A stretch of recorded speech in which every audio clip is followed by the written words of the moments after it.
Good afternoon, everyone. I'm Osa Katchin, and I'm the CEO of Halifax Public Libraries. And I am so delighted to be here today to hear this lecture, and I'm so delighted to welcome all of you to Halifax Central Library. I want to acknowledge that this library sits on traditional territory of the Mi'kmaq people, which makes this such an important conversation for us to have here in this space. And I'd like to invite Jerry Musca-LeBlanc, who's the Elder and Coordinator of Elders and Residents at Dalhousie, to bring some words of welcome.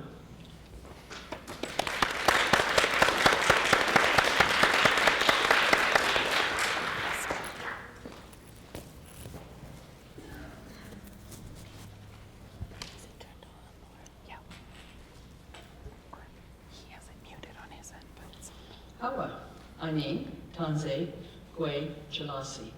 Those are words of welcome in 5 different Indigenous languages.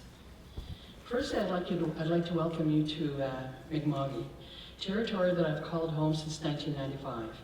It's important that we acknowledge not only does this library sit on traditional Mi'kmaq territory, but in fact the city of Halifax sits on unceded Mi'kmaq territory. Secondly, I'd like to acknowledge that I've been given tobacco to do this opening, and I'm going to take liberty to give you an Indigenous teaching. I'd like you to bear in mind that while Indigenous teachings are sometimes quite deep, they don't exactly tell you exactly what it is. The message is supposed to be is for you to interpret what it is. So we know from ancient Indigenous teachings that the sacred eagle of humanity has 2 perfectly balanced and harmonious wings. One represents woman, the other represents man. In all our relationships as man and woman, brother and sister, mother and father, we must join together to eliminate all forms of disrespect, mistreatment, prejudice, or lack of sharing and the responsibility of raising humanity's children. I'm going to now say a prayer. When I pray, a welcoming prayer, when I pray to Creator. I invite you to pray to who it is you talk to when you say your prayers. Our message will probably be the same. I'm sure it will be. So can I ask you to stand if you can, please?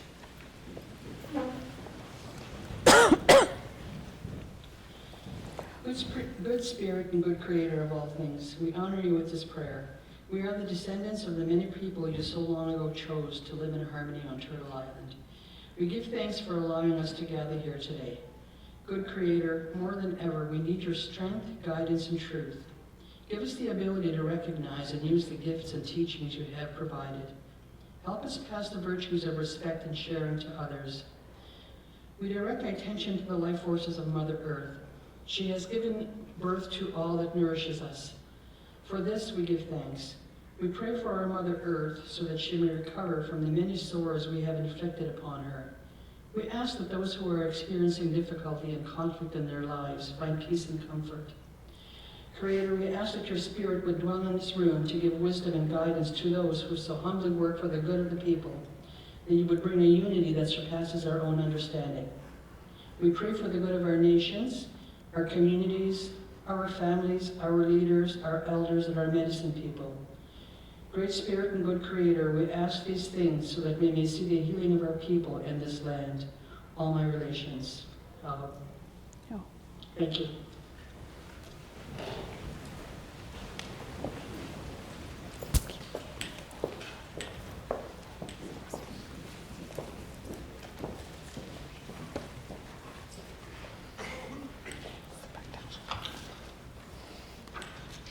Thank you very much, Jerry. And those words that you spoke are particularly relevant given what's been going on in the world in the last week or so. So thank you very much for that. I'm Sandra Toes, and I'm the director of the School of Information Management, and I'm very happy to welcome you here today and to celebrate our community by joining forces with Halifax Public Library and by working with our Indigenous communities. So thank you very much. So the reason we are all here today is to celebrate the Horrocks Leadership Lecture.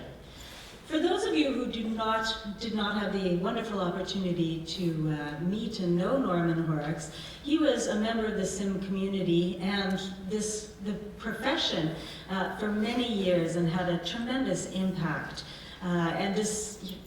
His impact, most impressively, is on the number of people in this room, in fact, who could probably say he had a large impact in their career, connecting people, and really adding to their careers. So we want to honor and remember him in this way, and we give thanks to the Horrocks family.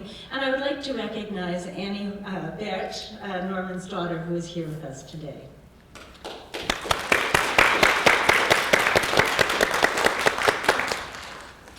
So with the Horrocks Leadership Lecture, we're actually able to do two things. We're able to look around our community and bring to Halifax someone we think exemplifies leadership within our field. And we also are able to give an award to a student at the School of Information Management who also exemplifies emerging leadership. So we will be celebrating both of those things here today. So the Horrocks Leadership Lecture, as I mentioned, allows us to look around the community and specifically bring people here who we think are demonstrating how we can change and transform our society. So this year's choice was in fact a very clear one. And it was also extremely exciting because as we looked around the community and we were looking for names of emerging leaders, the name that kept coming forward was Monique Woroniak. And what was most exciting about this was, of course, Monique is a former student of ours and our alumni at the school. So we were very excited to be able to have her come back and tell her story and what she's done with her degree and how she's working to transform her community. Given what's going on in the world around us, I also just wanted and the fact that last week I was just at the Elise conference, which brings together educators in the LIS profession from across North America and in fact internationally. And this year's conference in particular was looking at community engagement and social justice. So some of the questions we were looking at is how can people in our profession increase the opportunities for experiential, service-oriented, and community-engaged student learning? How can we further develop collaboration between our programs and the larger communities in which we live for the mutually beneficial exchange of knowledge and resources in a context of partnership and reciprocity? And these words, in fact, were written by Dr. Louise Spiteri, also a member of SIM, who was the president of Elise for the past year. But I thought they really helped focus on what we were trying to do here with this lecture, is give an opportunity for our community to learn from one of our emerging leaders. You probably have all read Monique's biography, but I just wanted to highlight a couple things. First of all, speaking from my experience, Monique was just an incredible and wonderful student. She came to SIM with very, open interest in learning and really, even at that stage, with a passion for social justice and for looking at ways and opportunities to give back to the community. But I just also wanted to highlight that she has been, a frequent presenter in the areas of community development and anti-racist approaches to service delivery. And she has won many awards already. So we are very excited and eager for what Monique has to say, so I will move aside so we can bring her to the front.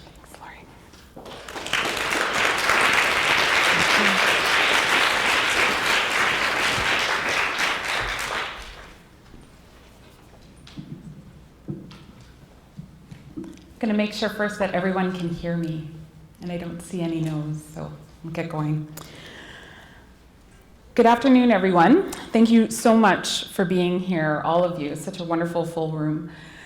for choosing to spend some of your time with me this afternoon and with the community of people in this room and those we have listening online, which may or may not include my mother. I'm so happy to be back in Halifax. Winnipeg, where I was born and where I was raised, made me who I am, and as you'll see, continues to shape my head and my heart. But Halifax took that person and made her into a librarian. And I am so grateful for the education that I received in this city. Thank you to the School of Information Management at Dalhousie, and in particular to Sandra Toes, of course, faculty member and one of my former classmates, Laurie McKay-Keat, and to admin assistant Kim Humes for all their competence and welcoming spirit as the arrangements for my week here were made. It's also just a real honor to be delivering a talk named after Professor Horrocks. So thank you, Anne, for being here. Thank you as well, of course, to Halifax Public Libraries. Gosh, you guys are lucky. Look at this place, eh? And particularly to Osa Cashin and Alison Lucio and HPL for co-sponsoring this event and for hosting today. I'm really looking forward to spending some time later this week with HPL staff and the board. Some thank yous to folks who aren't here in the room. My colleagues and supervisors at Winnipeg Public Library who supported me in the time off for this trip. I'm here until Saturday, which is very lucky and wonderful. And who have provided me with opportunities to develop my skills and to learn from theirs. By way of leading by example, I need to thank the members of the various Indigenous communities in Manitoba who have been the most important and generous and patient teachers in my work both in and outside of libraries. They are well into the dozens, and I only don't name them here because I don't want to leave anyone out. Hyperbole is generally not useful, so I'm definitely not employing it when I say it is literally impossible for me to express the gratitude that I have for them. If you learn anything here today, it is because of them. I'm in debt as well to the increasing number of Indigenous librarians, other library workers, archivists, and community knowledge keepers that I have been fortunate to get to know and in some cases work with in committee settings. I'm speaking today as a non-Indigenous librarian to the world of non-Indigenous libraries, that is, libraries that aren't governed by Indigenous communities.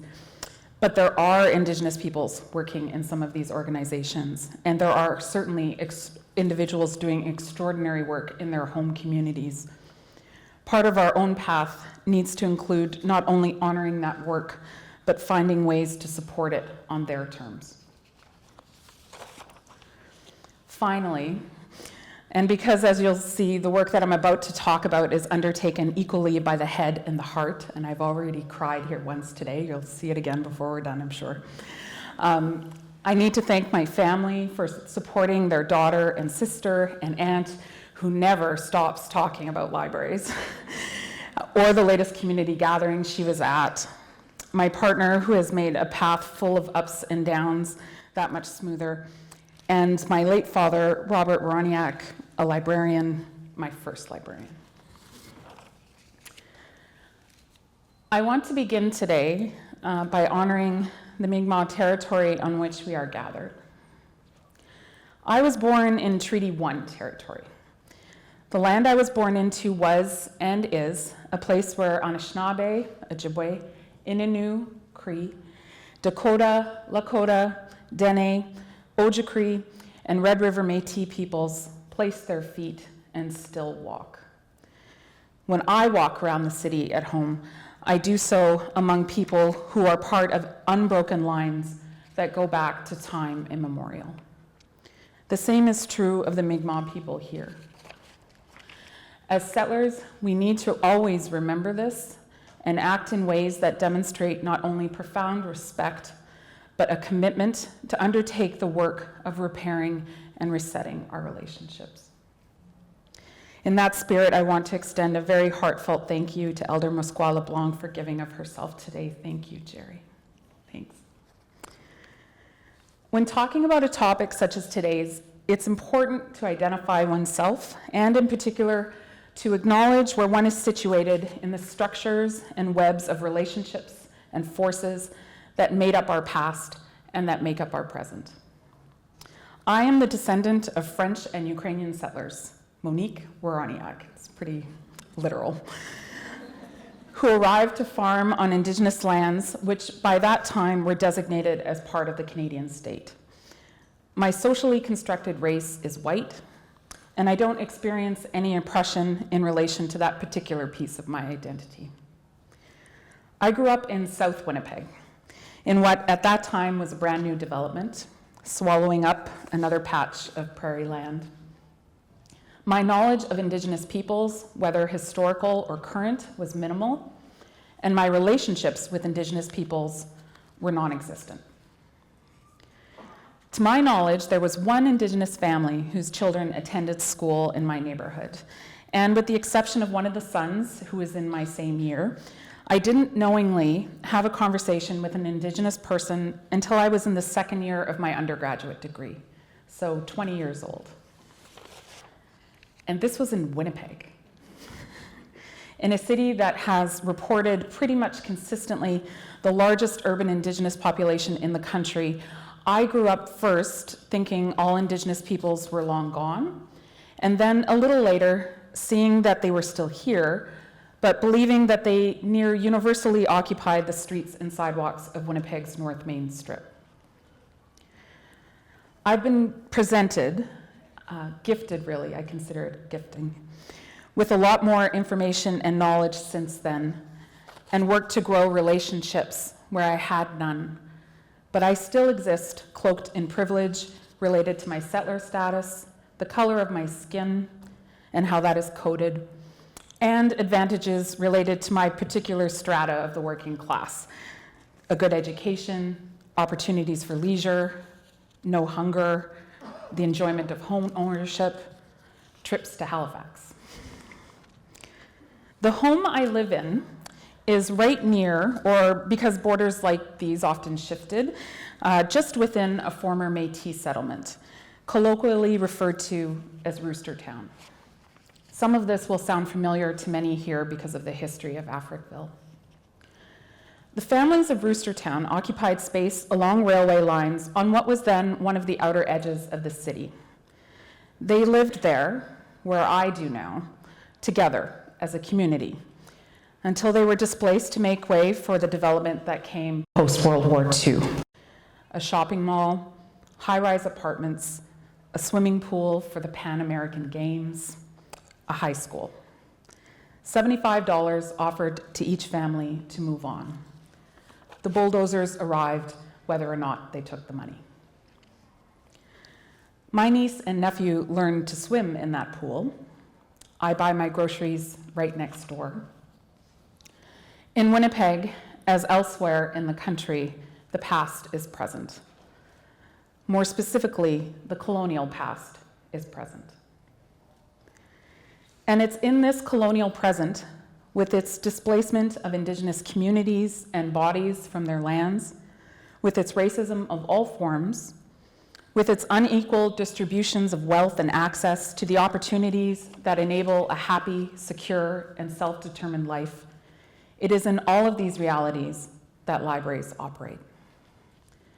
The truth is that libraries are embedded as a part of this country's colonial apparatus, a fact that manifests itself in a variety of ways.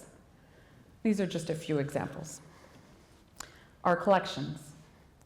We have, and no doubt continue, although I'm sure to a lesser extent, regardless of intention, to share information and stories about Indigenous peoples that are inaccurate and therefore harmful. Our staffing. It is relatively rare that our staff reflect the Indigenous communities we live among and serve. Our ways of working. Too often, the ways in which we incorporate Indigenous content and knowledge is periodic instead of permanent. And our governance. As rare as it is for our staff complements to include larger numbers of Indigenous community members, it is rarer still that they occupy positions of formal power within our organizations. And it is rarer even still that we have sought out ways to create shared governance structures with Indigenous communities. None of this is surprising, though, because if I've learned anything over the past number of years, it is this: that developing relevant, comprehensive, change-supporting, change-making collections requires relationships. That becoming an organization that Indigenous peoples can see themselves working in, that they may want to work in, because many of them have increasing numbers of options available, requires relationships. That getting to a place, for example, where Indigenous programming and events don't mainly take place on National Aboriginal Day or otherwise in June or on the anniversary of a treaty or on a holiday, requires relationships. That even approaching a context in which power in our organizations is shared or given over to Indigenous communities or individuals requires relationships. Libraries' capacities to serve and engage with Indigenous peoples in those 4 areas and beyond relies on the existence of this factor. It is, I believe, the one factor that gets talked about the most, but acted out the least. And so often we fall short in our efforts. And it's no wonder. I'll do a small exercise here. I want you to think of the best, most secure, most joyful, most transformational, most long-lasting relationships in your life. You can close your eyes if you want. Just take a moment and think about those relationships. It's a pleasant thing to think about, eh? Now think of all the work that you've put into those relationships, the commitment to growth and learning that you made, the mistakes that you made and learned from, the frustrations you expressed, the words and actions you wish you could take back, the distances that were traveled, the power and control you let go of or shared. And not unpleasant thoughts that time, but a little heavier to hold, eh? Relationships, positive ones anyway, are, we all know this, work. They're work. The everyday, or at least every week, kind of work. The kind of work that requires time, or maybe put another way, a lack of fixation on time, as in deadlines, as in reporting cycles. The kind of work that is more difficult to quantify. Although it would be so interesting to see attempts made. I can see it. I've thought about this from time to time. Quarterly reports on the number of times you had tea with women at the Friendship Center. Please quantify or specify the amount of times you laughed, how many stories you listened to, that kind of thing. Long-term meaningful relationships undertaken at both the levels of organizations and individual workers are the bedrock of the path forward for libraries. Of course they are. We know this because at their most fundamental level, processes such as the Royal Commission on Aboriginal Peoples, the Truth and Reconciliation Commission, and now the inquiry into missing and murdered Indigenous women and girls are about addressing the results of the dysfunctional nature of non-Indigenous Canada's relationship with Indigenous peoples over generations and currently. For some of us, this dysfunction meant that meaningful relationships with Indigenous peoples did not occur, say, until our 30s or later, or perhaps for many have yet to occur. And this is for the simple reason that for many of us, Indigenous individuals and communities were literally not present in our lives. For all intents and purposes, they had been disappeared. Pushing to displace, to disappear a people in order to grow a new society in their place is the modus operandi of settler colonialism. And in Canada, we see it in our past. The residential school system is just one example. and in our present. The inaction on missing and murdered Indigenous women, girls, and Two-Spirit people. The mass removal of Indigenous children from their families. In one recent longer-term period in Manitoba, it was reported that one Indigenous child was taken from its family a day. The refusal to take no as an answer on resource extraction projects. The lack of funding for Indigenous language supports. I could go on. So whether it's through the development of libraries' actions in response to the TRC, or through other program plans, or collection development plans, or staffing plans, whatever it is we do, it must be the reversal of this great project of disappearing that informs all of our steps. At every step along the path, we need to ask, where is the Indigenous knowledge? Where is the local Indigenous knowledge? Where are the Indigenous voices? Where are the Indigenous bodies? If we cannot answer those questions with an unequivocal right here, then we simply are doing little more than contributing to the disappearing. This is the difficult truth as it has been shared with me time and time again, and it is the one we most need to sit with. For us, I think it is probably the hardest part. The good news is that we work in libraries. And as imperfect as they may be, there are two fundamental characteristics about our institutions that I feel position us to do some extraordinary work and to set some extraordinary examples. First, libraries are organizations that support learning. And if we have been told one thing that is necessary for resetting Canada's relationships with Indigenous peoples, it's that non-Indigenous peoples have a lot to learn and unlearn. We can support this through our collections, of course, but can do so equally through in-person public education opportunities, our programming. We work in institutions whose primary goal is to provide access to information that can then be turned into new knowledge, new ways of thinking, but most importantly, new ways of relating. We support learning. This is good news. Second, libraries are about connection. The connections between people and information, certainly, but I get equally, if not more excited, about the possibilities around our skills and capacities for connecting people. When we are at our best, we are all about enabling the human connections that can spark relationships. Whether those are the connections present between staff and the individuals they serve, or those between members of the public facilitated through formal opportunities such as those found in human libraries, for example, or the connections between community members made possible simply because libraries are public spaces. People who may not otherwise even see each other do, because they are both at the library. And this is a start. For relationships to have a hope of beginning, people need to be visible to each other. Those are the two characteristics that have spoken to me most strongly as I've gone about my work. But I am even more hopeful about the possibilities that flow from the following.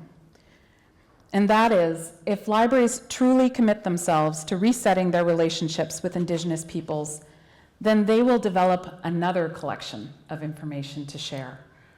One comprised of a story written in variations across the country, in communities big and small, about the new path they chose to walk, where they were, where they are now, and where they might go.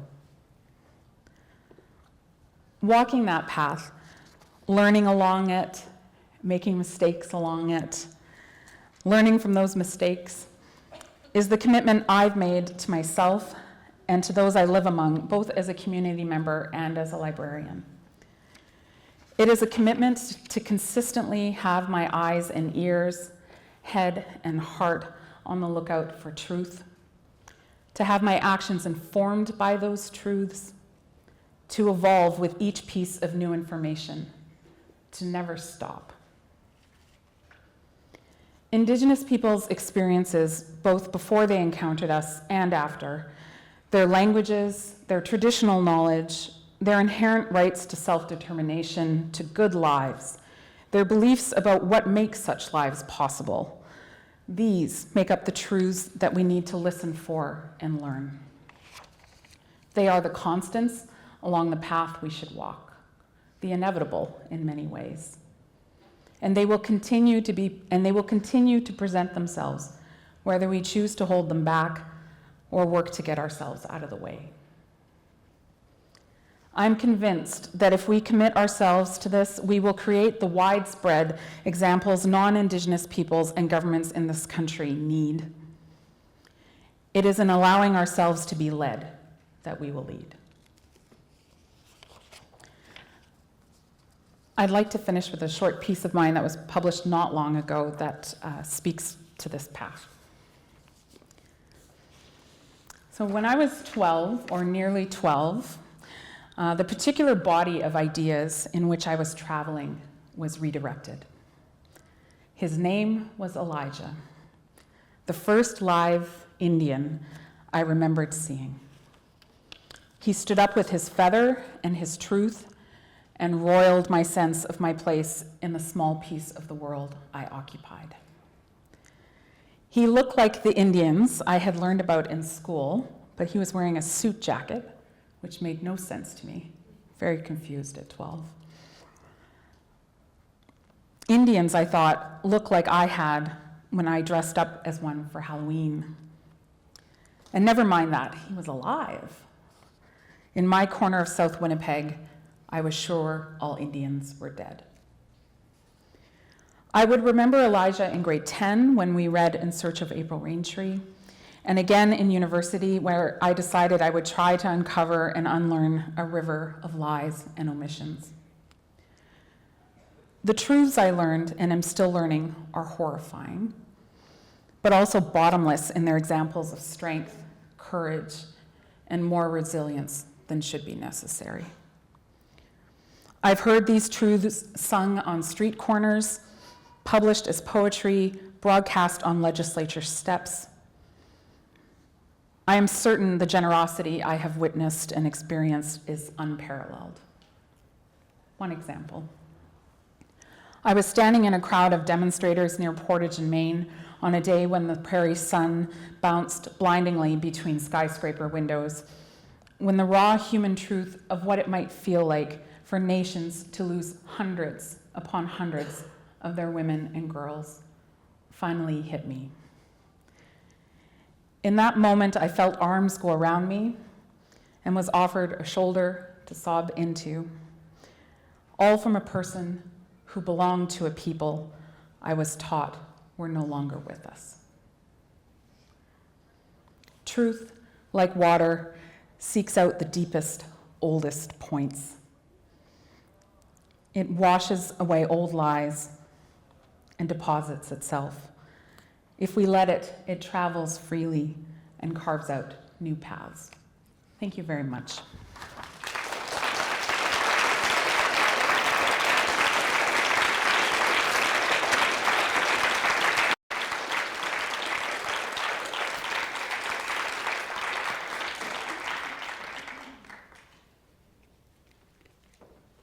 I am told we have time for questions, but people have different preferences in terms of how they like to ask questions, so I do want to let you know that I am here afterwards at the reception if you want to come up to me privately.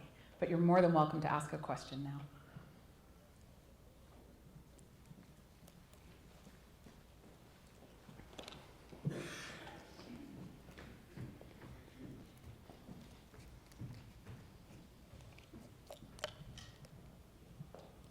Right, in Dalhousie and prosperately we were restoring. In Kuchaknuch, Dalhousie Wilford, Floyd Donna prospered, Niskama Jackno Mish Dalhousie, Wilford Bessie prospered, Leo Nigamo, Woodlodek, Keys 1943, Garua, Wigijinige, Wegustoning. My name's Aaron Prosper, I come from Eskazoni First Nation. I'm Nigma. And I just want to thank you for your presentation. and your work in this. Thanks, And sir. I will just talk about my personal experience and the damage that libraries have done to my community and my family. Mi'kmaq people recognize that we need non-Indigenous people like yourself to come to the forefront and to be able to help and to be open to our way of learning. And back in the 70s, we had an individual by the name of Sarah Denny, along with my grandfather, Wilfred Prosper. Sarah Denny went to our Grand Council, and they realized the need to archive our traditions and our stories because they were being lost to the residential school. Yeah. And so she got permission from the Grand Council to begin to record our elders and to save what was being lost. And all those recordings were saved, and my grandfather was also part of that. But way back about 10 years ago, my grandfather died in 2005. About a month after he died, there was an individual from CBU at Beaton Institute who had asked my grandmother if they could borrow all of his archives, which he spent years and years up until the 50s on reel-to-reel tapes, and that so they could digitize them. They took these quote unquote to digitize, and my grandmother, not knowing English that well, had nothing to sign. My own father went back about a month later to try to find these archives, which my grandfather had worked, and they were completely lost. Nobody knew where they were, and they're still lost to this day. 2007 it was published, my family published in the CBC trying to find these archives, and yet they're still not found. And so I just want to thank you for your work in saving that, because we're still trying. We still, there's hundreds and hundreds of archives that haven't been looked at, and we just need more non-Indigenous people to work with us. Thank you. Thanks, Sarah. Thank you.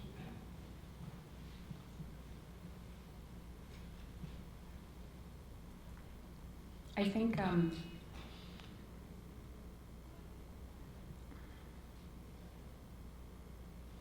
I of course can't speak to the specific situation, right? So I'm just going to speak generally.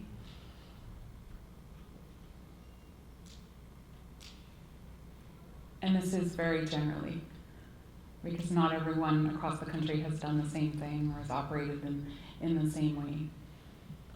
I think especially now, in what I'll just call like the post-TRC era, there's so many more individuals and organizations from non-Indigenous communities looking to do things, looking to do something, right? Some have already been on the path for quite some time, others are just starting out.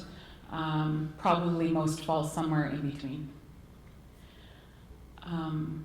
What I've heard from the Indigenous librarians and archivists and others working in libraries in their communities, and Indigenous community members generally,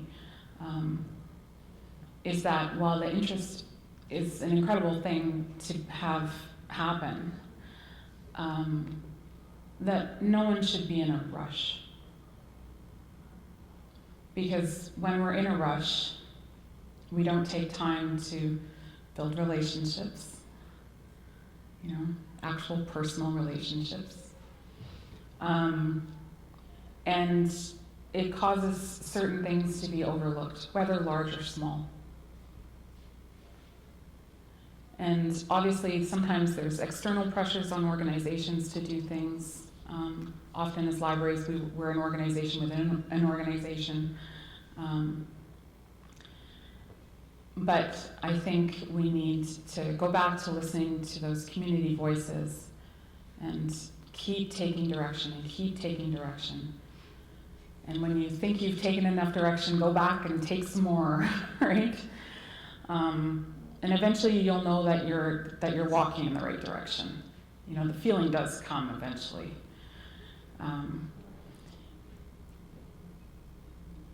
This is my large concern right now. That, I just see a lot of quick efforts to do things, and I think, you know, what they say about best intentions, all of that, right? And intention here, of course, is important. It's better to have a good intention than a malevolent one. But what really matters here is impact and outcome, and like what actually happens and what actually is put in place. I think we need to remember that, you know, Indigenous people, of course, have been here since time immemorial. They are not going anywhere, and I don't think many of us are going anywhere, probably. So we have some time, you know, and it's long haul work. That gets said a lot, but it's very true. It's long haul work, and that occasionally, you know, depending on the nature of our organizations, can be difficult to plan for, work with, accommodate. You know, when mandates are 3 years and 5 years and 2 years, 18 months sometimes, depending on grants and other things. But we're all intelligent, thinking, thoughtful people, and we can work around that and still make this long haul work. But thank you, Erin, for sharing.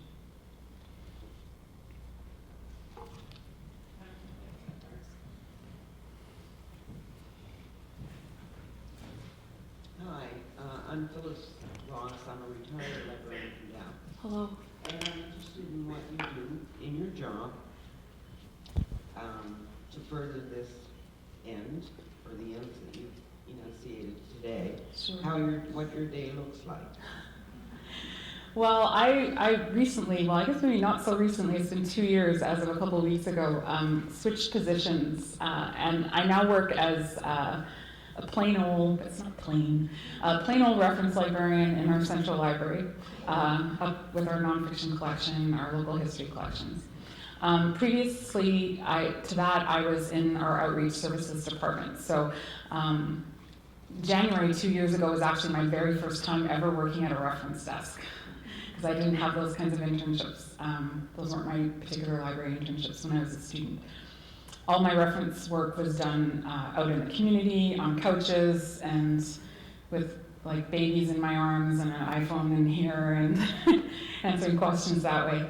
And helping with a really extraordinarily supportive manager, Kathleen Williams, to get mobile service going back into the quote-unquote inner city of Winnipeg. And then I was also sort of the book a librarian for anybody in the Indigenous community. So we would design programs, offsite programs, tailored for organizations. And this is a lesson here. It was, you know, a fast sort of, you know, high pressure, lots of work job, but I was still very much given the time it takes to determine the individual needs of a specific organization, and then oftentimes create something from scratch, like every time. It was pretty rare that I could reuse, you know, a program wholesale. You know, I could maybe reuse parts of it, but if I had just kept cookie cuttering it, it wouldn't have done as well. So that job was out and about all over the city. Everything from doing things with mothers and children to information literacy sessions for Indigenous adult students returning to school, drum making workshops, learning the logistics of soaking hides and getting them across the city, and all different. We were up to try anything that the community wanted. Now in my current position, I'm doing more in-house work, and that's been really interesting to me. The main branch of Winnipeg Public Library has an extraordinarily high number, or high percentage of Indigenous peoples using it. We have the most computers up on my floor, so this is primarily who I serve. I would say it's like 70% Indigenous community, 20% recent newcomers, and 10% other on a given day. And I'm still called on across the system to support other people's work. I've been passing my knowledge on, so other librarians are taking on organizing the in-house programming. I'll pick up and host things. I'm still sort of, in some ways informally, a kind of a go-to person for the community. So a lot of questions, deeper reference questions about Indigenous stuff get triaged to me. But we're at WPL, we did a huge burst, a real push in this area from like 2007 to, to now, right? And we're sort of at a stage now where we're going to be sitting back and taking a look and seeing what the next 7 years or so are going to look like. Happily, because there has been capacity built up in other departments in the library, and this is another lesson, like this can't be the work of one unit or one person or 2 librarians or 3 librarians. It's not sustainable. And it's not good for the organization. I'd be the first to say that. At WPL, just out of necessity, a lot of times, many people do multiple jobs and have, their responsibilities cross over a lot. So many people in the children's services area have built up some good capacity and community relationships. A couple of the other services librarians have. And that's been really, really wonderful to see, because they now have relationships with people out in the community who I don't know, which is the best. And when that started happening, I was like, I spend a lot of time answering staff questions during the week about, I want to approach this group, how should I go about doing it? To very specific things like passing tobacco or land acknowledgements, stuff like that. So my group is varied. I'm mostly, right now, as I say, mostly at the desk, and thinking a lot about how we can serve everybody that comes to that building even better, but thinking a lot about how we can make it an even more welcoming space for the Indigenous community. We have 2 beautiful spaces that were designed by an Anishinaabe interior designer, a large children's area and also a large adult area. And I see Sarah Gillis nodding her head. She's been to Winnipeg and seen them. But I think just as important is how Indigenous folks feel in the rest of the space, because it's not like they're solely using those spaces, right? And Winnipeg, from time to time, has lots of challenges in its downtown. We have, like many central libraries, a security presence at our downtown library. And that's an interesting thing to navigate with this and other populations, right? Who are generally heavily policed. Their communities are already heavily policed.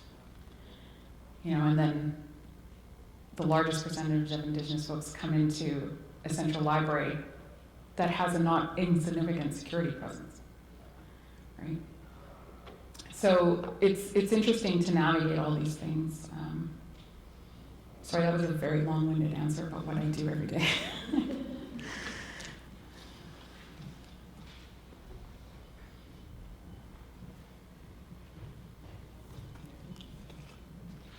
Hi. I'm curious about how you went about building relationships. And I'm not a librarian, so I'm curious in a more general way. You can also talk about it in your work as well. Sure. I'll talk about it both ways because it kind of happened the same way. For work, I had a list of organizations before I started, and I sat down with my supervisor, and when it was time for this portfolio to really sort of be the majority of what I was doing, we talked about where to start, what strategically might be useful, and what would be sustainable, because that's another thing. You certainly don't want to promise anything that you can't deliver on. I just cold called people or cold emailed people for work, and it took a number of times, because they didn't know me, and usually it would take like 3 emails. I wouldn't go to 4 because that just gets kind of harassing, right? But 3 over a certain period of time was sort of acceptable. And I always offered, it was never about talking about the library. I had sort of read enough and taken in enough my classes at Dal and from other people to know that probably wasn't the best way to go, to be sort of pushing information about what it is you do. So I generally just offer to come by with like Tim Hortons tea. And so that worked, right? And usually what would happen is, whether it was the head of an organization or some of their frontline education support staff or whatever it was, we would just get together. I wish we would have more time for it, but usually twice, right? And the first time we just talked about a little bit about what we do, but more about what was going on in the neighborhood and, you know, what they were finding challenging. And I was just making mental lists of what the information angle was about what they were finding challenging. So if they said, we're not having a lot of success with our grants, you know, that's like, okay, well, there's something we can help with there. Some of them were more obvious, like we're trying really hard around intergenerational literacy, so that one's like a gift, right? But I would just, you know, just try to get to know them as people and organizations. And then, you know, by the third or fourth meeting, you know, you are bringing stuff about your organization with you. You are starting to arrange programs. And those groups are groups that continue to call the library, you know, every few months. Can somebody come out again? So, like, this is what you want, right? To stop having to call people up and have it running the reverse. In my personal life, I guess like the sort of most recent kind of beginning of it was probably in 2012, like just before I Don't Know More, the summer before that all broke out. There was a lot of, for the first time, really large, I kind of call them public expressions of Indigenous sovereignty, breaking out in Winnipeg. There was more and more people spontaneously gathering. There's a very large park in front of our legislative building, and people were there and were pitching tents. I hadn't seen that in my lifetime. Certainly it happened to my parents, and people were showing up and bringing stew and bannock and staying there for 2-3 days. And oftentimes it was around a missing or murdered relative. And they were having blanket dances and collecting money. And I would pass by this every day, and I'm like, I had already started building some relationships in my professional life, but I was like, I'm just gonna start just kind of going and see what happens, because I didn't know what else to do, you know? And so I would go a couple times a week after work and stay for half an hour. I brought a book, you know, like you do when you're eating alone at a restaurant or something. And then like the third time I went, somebody came over and she didn't say anything. And she just put a blanket in my hand and said, put it over there. Like, she just put me to work, right? I was like, oh, great, I'll do something. And then it just kind of grew from there, right? For the first couple of months, I was just known as the librarian, because people weren't remembering my name, and I had to kind of keep it separate from my work life, right? But, and then you just, when I say the generosity is unparalleled,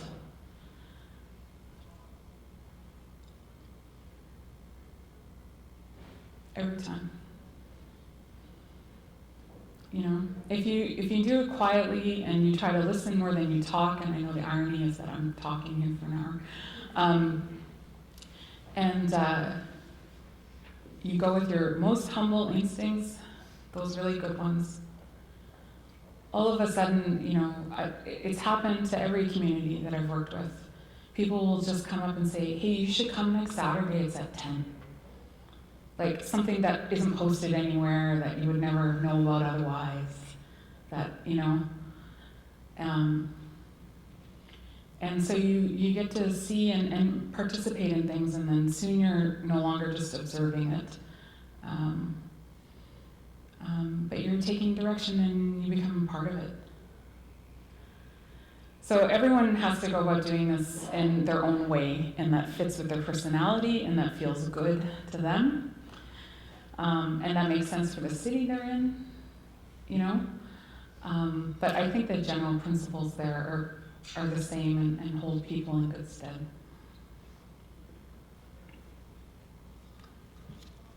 Maybe one Sure.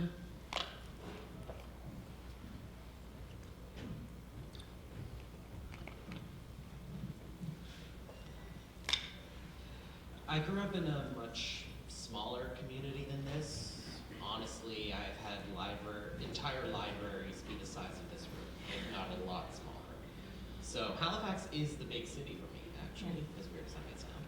But I know that your experience has probably more been with larger, more urban centers. But what can a rural library, the community library, the local high school library, what can they do to try to fit this need and to fit the needs of the Indigenous community that uses it? Sure.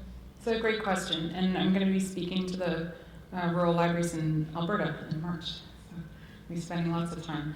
I mean, the short answer is it's pretty much the same thing. You know, it might be like, I don't know, attendance-wise or program size or whatever it is you're doing. It might be on a smaller scale, but the principles are the same, right? And you know, it's all about learning deeply who you're sharing space with. Learning about them at a very deep level, you know. Not every single person, right? Although you want to have a good core handful of people that in the community, I think that's sort of when you know something's changed, when there are women or men out there that have seen you laugh until you were crying, or who you've cried with, or who you've been very angry with, or shared some kind of genuine emotion with. But you want to get to a place, right, where you can say hello to people on the street and have these conversations, and it's just this natural thing, you know? And not having grown up in a rural community, I can't speak to the specific challenges, but I do think one thing that those communities have going for them is that everyone already kind of knows each other, right? Like on some level, I'm assuming. And I would think whatever challenges are there because of that may feel a lot more manageable. I know I often think of even Winnipeg in those terms. And Winnipeggers will be very thrilled that you refer to the city as a large urban center. No, but Winnipeg is very much, you know, everyone's separated by about 3 degrees. It's just this tiny little village because a lot of people don't leave, and many people like me leave and come back. And so you're always, 2 or 3 degrees separated from everybody. And I love that because it sort of feels to me like the challenges can be met, that the problems are fixable. Because it's, oh, well, I know somebody who will know somebody who will know somebody. Like, we can do this. We just need to get everyone on the same page. It can't possibly be that hard. I don't know what it feels like to do this work in a place like Toronto. Maybe it feels the same, but I know in Winnipeg I'm grateful for that size. But yeah, I think the principles are the same. I wish I had a fancier answer for you, but you know, your communities are going to have specific sets of challenges, also talents, capacities within those First Nations communities, and gifts that they have to share, right? And the only way to do the work is to go about, you know, building those relationships so that you can start sharing with them. Hi, I just have a question, last question hopefully. So you said you serve 70% of the population as Indigenous. How many approximately Indigenous people do you have working right now? Okay. Yeah, so when I said 70%, that's sort of like my guess of the faces that I encounter on a daily basis. I don't have a hard number that I know for Indigenous folks working at WPL. I know of at least 2 that are self-declared, but there could be many others. It's not, at my level, it's not information that I have unless I go out and ask for it. But it's certainly a challenge, right? The city of Winnipeg, and we're embedded within the city government structure there, where we don't have a governing board. Our board is really city council. And you know, the city of Winnipeg has hiring priorities for a whole range of folks, and including Indigenous. And We've done internships every year. We've had internships with Indigenous youth to get their foot in the door in the entry-level positions, which are hard to come by for anyone now in our system. And those have been quite successful. So that number I know is higher than what I know it is, but I don't want to give you a number because I'll be making it up. So I'd just like to ask, like, going forward with that, I think when, especially you have the privilege to be going to different provinces to talk about inclusion and getting Indigenous people involved in the library systems, that it would be great for you to be able to answer that question and say, actually, yeah, we have 2 or 3 senior people in the largest population in Canada of Indigenous people living here in Winnipeg, it's my territory, Yeah. is that you can't say in this province that, yeah, actually we have 2 or 3 Indigenous people on a senior level working full time, Yeah. but yet you're going to other provinces to talk about how to be inclusive and like all these people are here trying to learn from this lecture, which is great. Yeah. But I'd also like to invite you to have Indigenous people represented from your library that can stand with you in a mentorship role, as well as to be able to talk about this. Yeah, and I totally agree with you. I think I don't want to. This is not excuse making, but just to be transparent about what my level in the organization is. So I'm not in any kind of management decision making level in the organization at all. I'm frontline staff, and it is my personal, wish and dream that that number goes up significantly and not too long from now. Because of course that's one of the goals, right? Is that not long from now that the Horrocks Leadership Lecture about a topic like this is delivered by an Indigenous librarian. Like this is what we need to see. It's one of the reasons I've been doing some work on with the CFLA's Truth and Reconciliation Commission, and that committee has been really, really interesting and something that I was really excited about because roughly I think half the committee is Indigenous library workers, and that so rarely happens. Like it happens in some meetings that I get to go to outside of Winnipeg. There are very few Indigenous library work. Well, there's very few First Nations libraries in Manitoba, but there's very few Indigenous librarians and library workers. I believe there's only 2 in the province that have their MLIS, and one's at the University of Manitoba. Camille Callison is a close colleague. But it's a huge piece, right? And it's good. I'm happy you pointed it out. Because it's something I definitely point out in my workplace. This is part of the challenge of, for a time anyway, not being the only person, but being one of just a few people who had some connections to the community at work, where automatically people go to those people for answers, right? And that's hugely problematic if you're doing that with a non-Indigenous librarian. So usually often my answers, and people weren't doing it for bad reasons or anything, but my answer would be, I can't answer that. Don't ask me that question. Here's 3 people who can answer that in the community, or let's call Camille, or let's call whatever, right? But it's this hard place that we're at right now that needs to break open sooner rather than later. Thank you for bringing it up.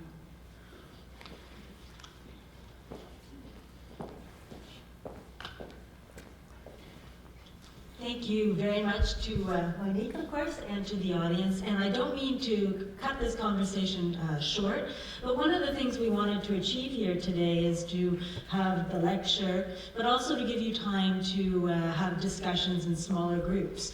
So I just have maybe 1 or 2 more things to do, and then we will be breaking for refreshments, and people can talk to Monique one-on-one. So I would like to officially thank you very, very much.